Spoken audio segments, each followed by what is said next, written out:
ध्यान की सारी प्रक्रियाएं आपको वर्तमान में लाने के लिए बनी होती हैं। अक्सर लोग ध्यान करने से पहले ये जानना चाहते हैं कि ध्यान करने से उन्हें क्या हासिल होगा, मतलब कि ध्यान का परिणाम क्या होता है। ये गौर करने की बात है कि ये सवाल जो उसके मन में उठ रहा है ये भविष्य की चिंता का ही रूप है, क्योंकि ध्यान तो अभी करना होता है लेकिन उसका परिणाम हमेशा भविष्य में मिलता है। और इसी तरह हमारा मन कहीं न कहीं भविष्य या अतीत की चिंताओं में घिरा रहता है, और ध्यान हमारे मन और मस्तिष्क को भविष्य और अतीत से खींचकर वर्तमान में लेकर आता है। और जब हमारा मन एक बार वर्तमान का मजा चख लेता है तो उसे वास्तविक आनंद का अनुभव होता है। एक इंसान की पूरी जिंदगी अगर 2 शब्दों में समाहित की जाए तो वो 2 शब्द होंगे सुख और दुख। ये सुख और दुख मिलकर एक ऐसा चक्र बनाते हैं, एक ऐसा गोला बनाते हैं, एक ऐसा पहिया बनाते हैं कि इंसान जिंदगी भर उस पहिए में गोल गोल घूमता रहता है। और उस गोले में चलते चलते कभी वो दुख को पार करके सुख में पहुंच जाता है, लेकिन उसे उस वक्त ये नहीं पता होता कि ये सुख का गोला भी घूमकर फिर से दुख में लेकर आएगा। और इसी चक्कर में फंसकर आदमी का पूरा जीवन निकल जाता है। लेकिन अगर आप एक बार इस चक्र को समझ लेते हैं कि सुख और दुख दोनों एक ही गोले के 2 सिरे हैं, चाहे हम सुख से शुरुआत करें या फिर दुख से, आखिरकार हम दूसरे कोने पे ही पहुंचेंगे। अगर ये बात हमारा मन स्वीकार कर लेता है तो ही इंसान इस चक्र से बाहर निकलने के बारे में सोचना शुरू करता है। और इससे बाहर निकलने का एकमात्र तरीका है ध्यान, क्योंकि सुख और दुख हमेशा अतीत और भविष्य से जुड़े होते हैं और ध्यान हमें वर्तमान के आनंद से अभिभूत कराता है। आज की जो कहानी मैं आपको सुनाने वाला हूँ वो आपको सुख और दुख के चक्र से निकालकर वर्तमान के आनंद की एक झलक प्रदान करेगी। इससे पहले कि आप इस कहानी में खो जाएं, इस चैनल को सब्सक्राइब जरूर कर लें। एक बार की बात है, एक नौजवान युवक बुद्ध के पास आता है और उनसे कहता है कि हे बुद्ध, क्या आप मेरे एक सवाल का जवाब देंगे? बुद्ध ने मुस्कुराते हुए कहा कि पूछो, क्या पूछना है? इसके बाद उस युवक ने कहा कि हे बुद्ध, मेरी उम्र अभी बहुत ज़्यादा नहीं है, लेकिन मैं बहुत परेशान रहता हूँ, बहुत दुखी रहता हूँ। मैं आपसे ये जानना चाहता हूँ कि मेरे जीवन में अभी से इतने दुख हैं तो मेरी ज़िंदगी तो अभी बहुत बाकी है। क्या मेरे जीवन में दुख बढ़ते ही रहेंगे? क्या इन दुखों से छुटकारा पाने का कोई रास्ता नहीं है? ये सुनकर बुद्ध कहते हैं कि कहाँ हैं तुम्हारे दुख, मुझे तो दिखाई नहीं दे रहे हैं। ये सुनकर वो युवक कहता है कि हे बुद्ध, दुख तो मेरे अंदर है, मेरे भीतर है, वो आपको कैसे दिखाई देंगे? ये सुनकर बुद्ध उस युवक से पूछते हैं कि क्या तुम्हें अपने दुख दिखाई देते हैं? वो युवक कहता है कि हाँ बुद्ध, मैं अपने दुखों को भली भांति देख पा रहा हूँ। तब बुद्ध ने पूछा कि इन दुखों का मूल क्या है? बुद्ध में उस युवक में चर्चा चल ही रही थी कि तभी एक भिक्षु वहाँ पर दौड़ कर आता है और वो भिक्षु तथागत बुद्ध के कान में कुछ कहता है। इसके बाद बुद्ध उस युवक से कहते हैं कि चलो, आज मैं तुम्हें जीवन का सत्य दिखाने के लिए एक जगह पर ले चलता हूँ। वहाँ पे तुम्हें कुछ नहीं बोलना है, चुपचाप सारी बातें सुनते रहना है। इसके बाद तुम्हें अपने सारे प्रश्नों के उत्तर खुद ही मिल जाएंगे। ये कहकर वो युवक गौतम बुद्ध के पीछे पीछे चलने लगता है। कुछ दूर चलने के बाद गौतम बुद्ध एक घर में प्रवेश करते हैं।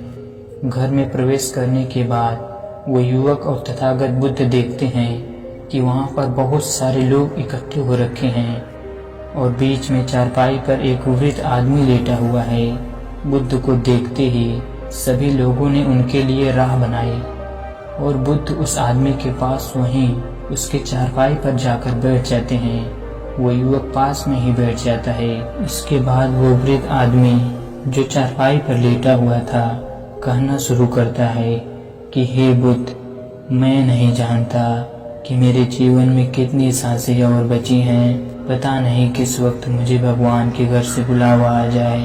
हे बुद्ध, मैं मरने से पहले अपने कुछ सवालों के जवाब आपसे जानना चाहता हूँ। मुझे पता है कि उन सवालों के जवाब आप ही मुझे दे सकते हैं, इसीलिए मैंने आपको यहाँ पर बुलाया है। इसके बाद उस वृद्ध आदमी ने कहना शुरू किया कि हे बुद्ध, अपने आखिरी वक्त में मुझे अपने बचपन के दिन बहुत याद आ रहे हैं। मैं अपने बचपन के दिनों को याद करता हूँ और सोचता हूँ कि वो भी क्या दिन थे। ना कुछ पाने की फिक्र, ना कुछ खोने का गम। बचपन के उन दिनों को याद करके मेरी आंखों में आंसू आ जाते हैं। मुझे लगता है कि कितनी आज़ादी थी उस समय। मेरा मन कितना खुला हुआ था। मन में कुछ भी पाने की इच्छा नहीं थी। जिस भी खेल में लग जाती थी उसी खेल में पूरे दिन लगे रहती थी। लेकिन कुछ समय बाद जैसे जैसे मैं बड़ा होने लगा वैसे वैसे लोग मुझे जिंदगी की दौड़ में आगे निकलने के लिए कहने लगे। मेरे पिता अक्सर मुझसे कहा करते थे कि तुम पढ़ाई में अपने भाई जैसे क्यों नहीं हो, तुम दूसरे लोगों से पीछे क्यों रहते हो। ये सब सुन सुनकर मेरा मन बहुत बेचैन रहने लगा। लोग मुझे बहुत ताने देते थे क्योंकि ना तो मैं खेल में अच्छा था और ना ही पढ़ाई में अच्छा था। सब लोग मुझे किसी और की तरह बनने के लिए कहते थे और उनके तानों से तंग आकर मैंने जीवन में कुछ हासिल करने का निश्चय किया। मैंने अपने आप से वादा किया कि मैं भी अपने भाई की तरह एक कामयाब इंसान बनूंगा और इसके लिए मैं दिन रात मेहनत करने में लग गया। शुरुआत में बहुत मुश्किलें आई, बहुत निराशा हाथ लगी, लेकिन मैंने हार नहीं मानी और मैंने खुद अपना व्यापार खड़ा कर लिया। उसके बाद मुझे कुछ पाने का एहसास हुआ। मुझे बहुत खुशी हुई क्योंकि जो लोग मुझे ताने देते थे वही लोग अब मेरे आगे पीछे घूमने लगे थे। कुछ वक्त बाद एक रईस बेटी के साथ मेरी शादी हो गई और उसके बाद मुझे लग रहा था कि जैसे मेरा जीवन स्वर्ग बन गया हो। कुछ साल बाद मुझे 2 बेटे प्राप्त हुए। दोनों बहुत ही सुंदर और हष्ट-पुष्ट थे। अब मेरा मन मेरे बच्चों के लिए कुछ करने को उत्सुक हो गया और मैं और भी ज्यादा धन कमाने में लग गया और जल्द ही मैं अपने नगर का सबसे बड़ा व्यापारी बन गया। सब कुछ अच्छा चल रहा था, लेकिन अनहोनी को कौन टाल सकता है। एक दिन अचानक मेरी पत्नी मुझे छोड़कर चल बसी। इससे मुझे बहुत गहरा आघात पहुंचा। मैं कई दिनों तक अपने घर से बाहर नहीं निकला। मेरे बेटे मुझे हिम्मत देते थे कि पिताजी, माताजी तो नहीं रही और जो हो चुका वो वापस नहीं आ सकता, लेकिन हम दोनों भाई आपका हमेशा साथ देंगे, आपकी हमेशा सेवा करेंगे। आपको किसी बात की कोई चिंता करने की आवश्यकता नहीं है। और धीरे धीरे मैंने भी अपने मन को समझा लिया कि अब तो मुझे अपनी प्रिय पत्नी के बिना ही जीना पड़ेगा। इसीलिए मैंने अपना मन अपने बेटों के साथ जोड़ लिया। उनकी खुशी में ही मुझे खुशी मिलती थी, उनके दुख में ही मुझे दुख होता था। इसके बाद उस वृद्ध आदमी ने कहा कि हे बुद्ध, इस जीवन चक्र में अक्सर मुझे महसूस होता था कि आखिर जीवन क्या है, जीवन की उसके गहराइयों में कैसे जाना जाए। ये कैसे जाना जाए कि मैं कौन हूँ और मैं इस दुनिया में क्या करने के लिए आया हूँ। ऐसे तमाम सवाल मेरे मन में उठते रहते थे और मुझे आपके बारे में भी पता चला कि बुद्ध ऐसी ध्यान की प्रणालियाँ बताते हैं जिससे जीवन का मतलब समझा जा सकता है। लेकिन मैं हमेशा सोचता रहता था कि पहले मैं अपने जीवन से दुखों और परेशानियों को दूर कर देता हूँ, इसके बाद मैं ध्यान में अपना पूरा मन लगाऊंगा। और यही सोच सोच कर मैं कभी ध्यान नहीं कर पाता था। धीरे धीरे वक्त बीतता रहा और आखिर में उम्र ढलने के बाद मैं बीमार पड़ गया। वैसे मेरे जीवन में कोई कमी नहीं रही। मेरे बेटों ने मेरा अच्छा साथ दिया। मैंने जीवन में बहुत कुछ हासिल भी किया, लेकिन अब मैं अपने जीवन में अगर पीछे मुड़कर देखता हूँ तो मुझे एहसास होता है कि मेरे बचपन के दिन ही सबसे प्यारे दिन थे। तब उस वृद्ध आदमी ने बुद्ध से पूछा, मैं चंद घड़ियों का मेहमान बचा हूँ, ये मैं जानता हूँ, लेकिन क्या आप मुझे कुछ ऐसा सूत्र बता सकते हैं जिससे कि मैं सुकून से मर सकूं, मेरे मन के सारे सवाल जवाब शांत हो जाएं और मैं जीवन का असली मतलब समझकर मर सकूं। ये सुनकर बुद्ध ने कहा कि हर इंसान को बचपन के दिन प्रिय क्यों होते हैं, क्योंकि उस समय उसको कोई भी चिंताएं नहीं रहती, वो आजाद रहता है, उसके मन में कोई लालसा नहीं होती, वो जिस काम में भी लग जाता है उसी काम में मग्न हो जाता है। लेकिन जैसे जैसे इंसान की आयु बढ़ने लगती है वैसे वैसे उसकी इच्छाएं, उसकी कामनाएं दिन पर दिन बढ़ती जाती हैं और इसीलिए अक्सर इंसान भविष्य की तैयारियों में लगा रहता है या फिर अतीत के बारे में सोचता रहता है और वो वर्तमान में जीना भूल ही जाता है। और वहीं अगर हम किसी छोटे बच्चे को देखें तो उसके लिए कोई भविष्य या कोई अतीत नहीं होता, उसके लिए बस वर्तमान होता है और इसीलिए वो वर्तमान में पूरा आनंदित होकर रहता है। तुमने अपना पूरा जीवन अपनी कामयाबियों, अपने बेटों, अपनी पत्नी और अपने भविष्य की योजनाओं में ही बिता दिया और तुम हमेशा यही सोचते रहे कि पहले मैं अपने जीवन को व्यवस्थित कर लेता हूँ और उसके बाद सत्य की खोज करूँगा, उसके बाद ध्यान करूँगा। लेकिन हम ये भूल जाते हैं कि कल कभी नहीं आता, भविष्य की योजनाएं कभी पूरी नहीं होती।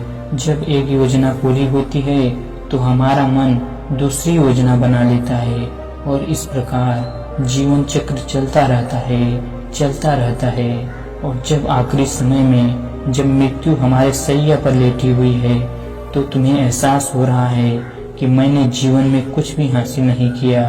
अब तुम्हें लग रहा है कि जो भी तुमने किया उसमें से तुम एक सुई भी अपने साथ नहीं ले जा सकते।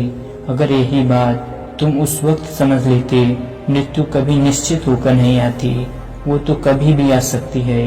अगर ये बात उस वक्त तुम्हारा मन समझ लेता तो तुम उसी वक्त ध्यान और सत्य की खोज में लग जाते। तुम कोई ऐसी चीज खोजने की कोशिश करते जो तुम्हारे साथ जा सके, जो तुम्हें परिपूर्णता से मरने का मार्ग दिखा सके। उस वृद्ध आदमी ने हाथ जोड़कर बुद्ध से कहा कि हे बुद्ध, ये तो मैं जानता हूँ कि मुझसे गलतियाँ हुई हैं, मैंने अपने जीवन को सार्थक रूप से जिया ही नहीं और इस बात का मुझे बहुत गहरे में एहसास हो चुका है। लेकिन मैं आपसे फिर से वही सूत्र जानना चाहता हूँ कि क्या मैं अभी परिपूर्णता के साथ नहीं मर सकता? क्या मुझे अभी सत्य की कोई झलक नहीं मिल सकती? ये सुनकर बुद्ध ने उस आदमी का हाथ सहलाते हुए कहा कि अब तो एक ही सूत्र समझने लायक रह जाता है और वो सूत्र ये है कि तुमने जीवन में जो कुछ भी पाया या जो कुछ भी खोया वो सब यहीं पर छोड़ कर चले जाओ, उसे अपने मन के साथ जोड़कर मत ले जाओ। अपने मन में ये भाव पैदा करो कि तुमने अपने जीवन में बहुत कुछ सीख लिया और वास्तविकता में तुमने अपने जीवन में बहुत प्रगति की है, क्योंकि तुमने ये जान लिया है कि जीवन में कुछ भी सार्थक नहीं है और ये जानना भी बहुत बड़ी उपलब्धि होती है।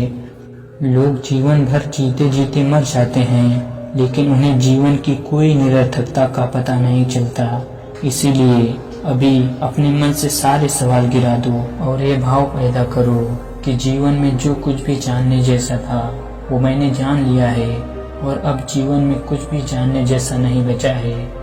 जब तुम इस भाव, इस बोध से भर जाओगे तो तुम बिल्कुल खाली होकर मृत्यु को प्राप्त हो जाओगे और वास्तविकता में यही मरने की कला होती है। हमने जीवन में जो कुछ भी पाया, जो कुछ भी खोया वो इसी दुनिया का था और वो यहीं पर रह जाएगा, हमारे साथ कुछ भी नहीं जाएगा। हम खाली जाएंगे, हम बिल्कुल खाली जाएंगे। और जो लोग अपने मन से बिल्कुल खाली होकर जाते हैं वास्तव में उनके अंदर ज्ञान का दीप जल जाता है और वो आगे चलकर दूसरे जन्मों में उस निर्वाण की स्थिति को प्राप्त कर सकते हैं। लेकिन उससे पहले तुम्हें इस जीवन की निरर्थकता को समझना होगा। यहाँ पर कुछ भी पाना या कुछ भी खोना कोई मायने नहीं रखता। इसके बाद बहुत देर तक उस वृद्ध आदमी ने कोई सवाल नहीं पूछा और वो मुस्कुराते हुए मृत्यु को प्राप्त हो गया।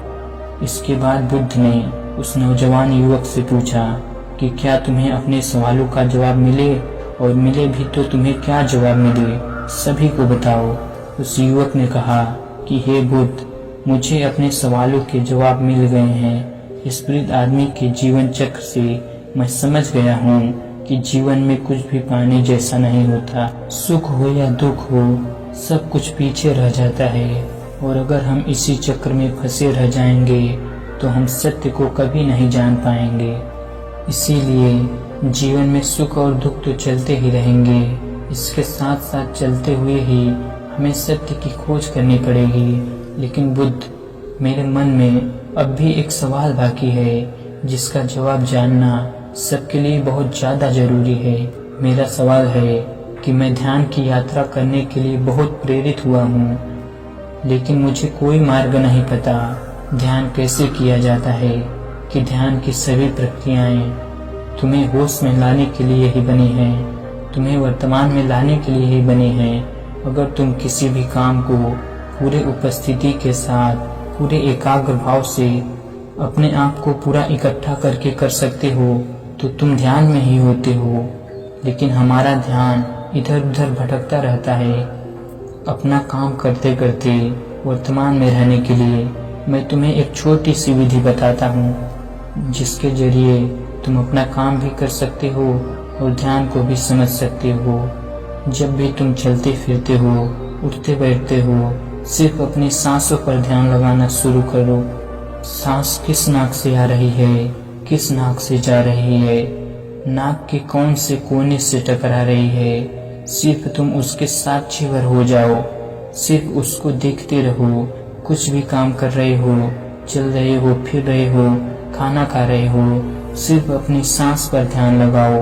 और ये करते वक्त तुम्हें महसूस होगा कि तुम्हारा दिमाग, तुम्हारे विचार तुम्हें इधर उधर ले जाते हैं, लेकिन थोड़ी देर बाद तुम्हें फिर से होश आएगा कि तुम्हें अपने सांसों पर ध्यान लगाना है, और तुम्हारा ध्यान फिर से सांसों पर टिक जाएगा। और धीरे धीरे जब तुम अपने विचारों को देखने लगोगे तो तुम पाओगे कि विचार विलीन होने लगे हैं। तुम्हारे अंदर बस एक खाली मैदान बचा हुआ है।